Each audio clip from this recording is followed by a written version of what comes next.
Morning बच्चों। सरगम में आज हम लोग सादत हसन मंटो द्वारा लिखित कहानी मंतर पढ़ेंगे। मंतर जैसा कि नाम से स्पष्ट है, इसमें किसी मंत्र की बात की गई है।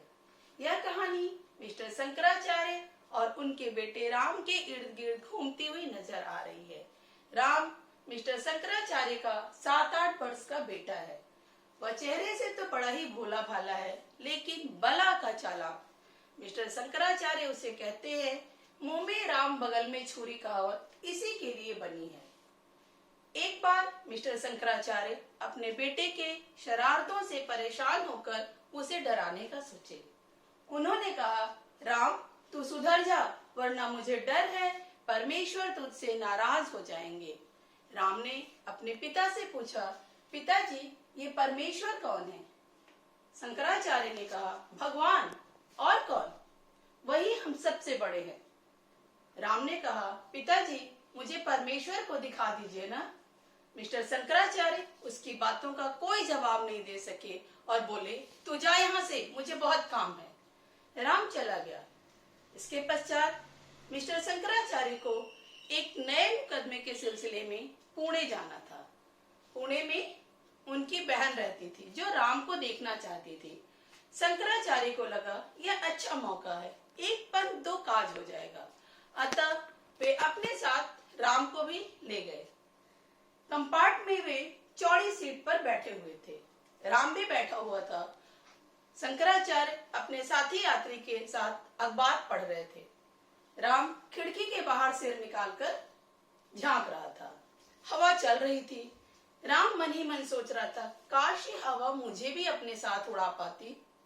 मिस्टर शंकराचार्य की नजर राम पर पड़ी, जो सर बाहर निकालकर झांक रहा था और उसके सिर पर नई टोपी चमक रही थी। मिस्टर शंकराचार्य ने उसके सर से टोपी उठाया और उसके गोद में रख दिया। फिर वो अखबार पढ़ने में लग गए। थोड़ी देर बीता। राम फिर खिड़की के बाहर। मिस्टर शंकराचार्य की नजर पुनः राम पर पड़ी। उन्होंने देखा राम फिर खिड़की के बाहर झांक रहा है। उन्होंने फिर टोपी उठाया और उसके पैर पर रख दिया। फिर अखबार पढ़ने में लग गए। राम थोड़ी ही देर बीता। फिर खिड़की के बाहर।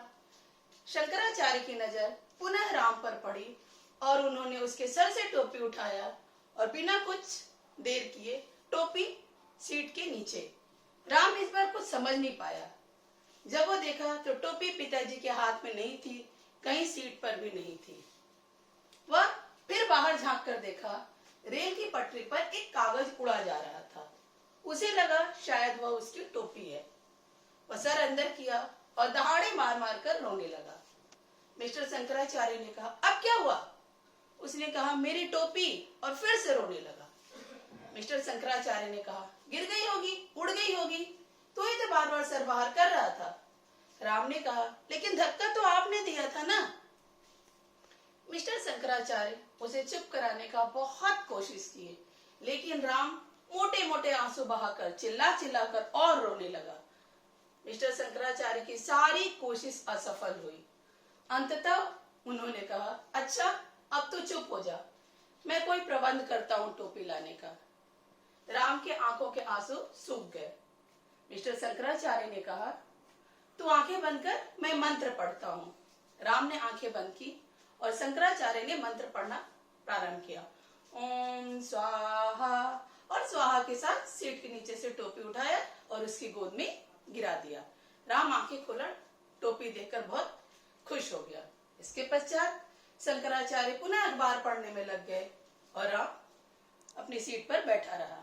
तब तक अचानक वो जोर से चिल्लाए, पिताजी। मिस्टर शंकराचार्य ने कहा, अब क्या हुआ? अरे वो जो यहाँ पे कागज का पैकेट रखा था ना, उसे मैंने खिड़की से बाहर फेंक दिया। मिस्टर शंकराचार्य ने कहा, हाँ वो कागज जो यहाँ रखे थे।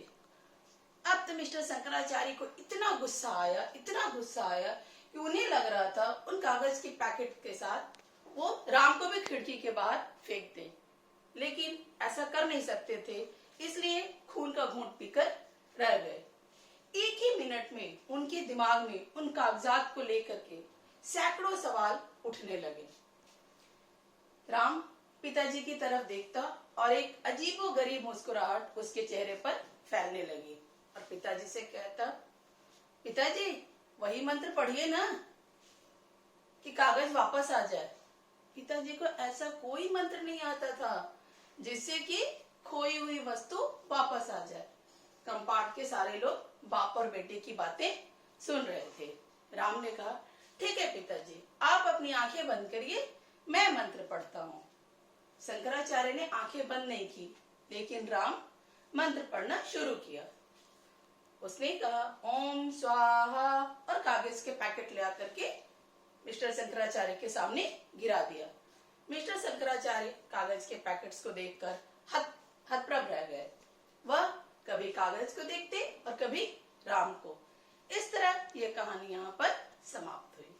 बच्चों, इस कहानी से हमें यह शिक्षा मिलती है कि बच्चे सदा बड़ों का अनुकरण करते हैं, अतः बड़ों को सदा वही कार्य करना चाहिए जिसका अनुकरण यदि बच्चे करें तो उन्हें किसी भी प्रकार की हानि ना हो। धन्यवाद। आपका दिन मंगलमय हो।